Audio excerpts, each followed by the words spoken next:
What do you want to be when you grow up, Olivia? An astronaut.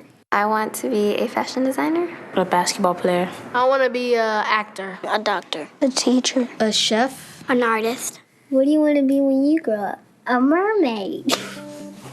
Do you know what a computer programmer is? Yeah, no. No. No. I think it's something that has codes and is able to decode a mystery. I think that they...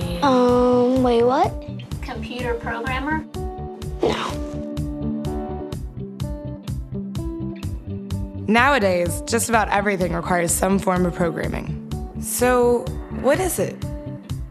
Programming is basically explaining to a computer what you want it to do for you.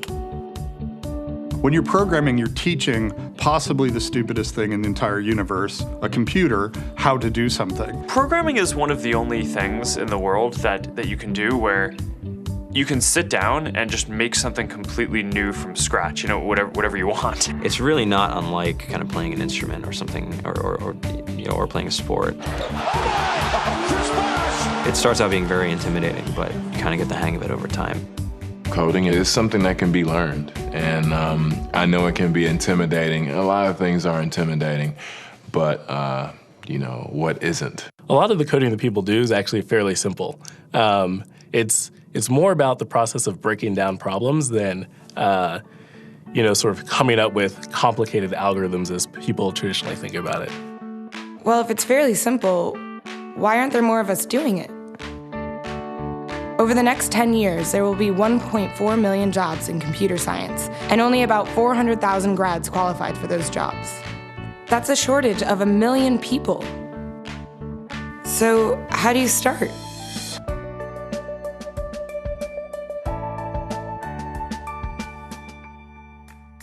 I was obsessed with maps when I was a kid, and cities specifically. So I taught myself how to program. I had a very clear goal of what I wanted to do, which is to see a map of the city on my screen and play with it. Put things on the map, move things around the map. See what was happening in the city, how it worked, how it lived, how it breathed. The best early thing was actually using software to decide when the classes in my school would meet, and that put me in a position to decide which girls were in my class. The first program I wrote asked things like, what's your favorite color? Or how old are you? I first learned how to make a green circle and a red square appear on the screen. The first time I actually had something come up and say, hello world, and I made a computer do that. It was just astonishing. When I finally learned a little bit of programming, that blank wall resolved into a bunch of doors, and you open them, and finally you start to open enough doors that the light comes in.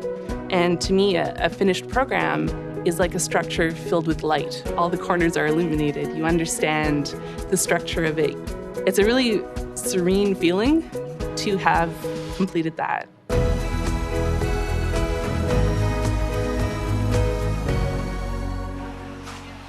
It took me some time to realize that creating things with your hands or creating code, creating programs, is just a different way to express creativity. I think right now there's a big emergence of the culture of making. People who make their own scarves and hats, people who write their own apps. Now it's just limited by your imagination and sort of what kinds of ideas what kind of understanding can you build into the computer so that it can do these things that were previously impossible.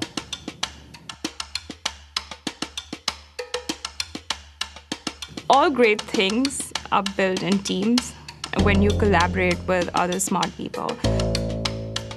You're testing your ideas, you're stimulating each other. That's what makes us successful. It's not some flash of brilliance by somebody who then codes 24 hours a day for 3 weeks. It's what happened. The magic happens when we're all on the same page, collaborating and building something together. There's a much greater need in the world for engineers and people who can write code than there will ever be supply. And so we all live these very charmed lives. To get the very best people, we try to make the office as awesome as possible.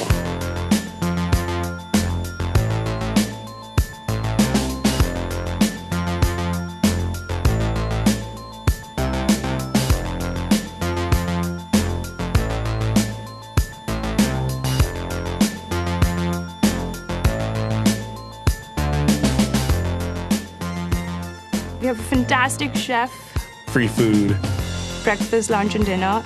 free laundry, snacks, even places to play and video games and scooters. There's all these kind of interesting things around the office and places where people can play or relax or go to think or play music or be creative. I went on the Bureau of Labor Statistics for the United States, and there's about a third of the pie that's all the things you would expect. It's, they're working in the government, they're working in typical technology jobs. But then, like, the rest of the pie, and it was the majority of the pie, just split down into these little teeny slices of every industry imaginable. And what it is, computers are everywhere. You want to work in agriculture? Do you want to work in entertainment? Do you want to work in manufacturing? It's just all over.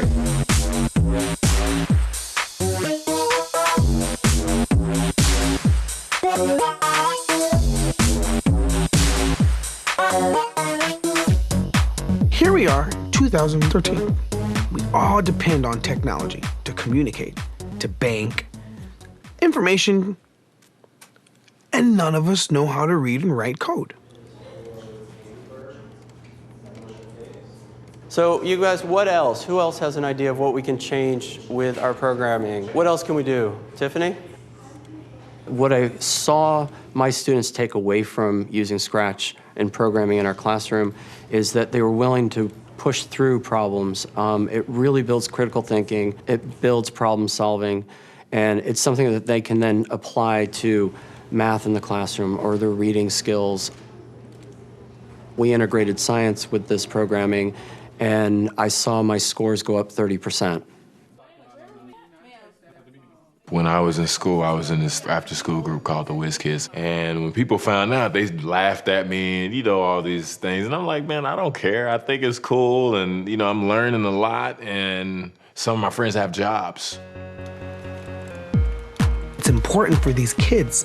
It should be mandatory to be a citizen on this planet, to read and write code. I just think you have to start small, right? And I think that's one of the biggest misconceptions about computer science and programming overall is that you have to learn this big body of information before you can do anything. You don't have to be a genius to know how to code. You need to be determined. Addition, subtraction, that's about it. You should probably know your multiplication tables. You don't have to be a genius to code. Do you have to be a genius to read? Do you have to be a genius to do math? No? No?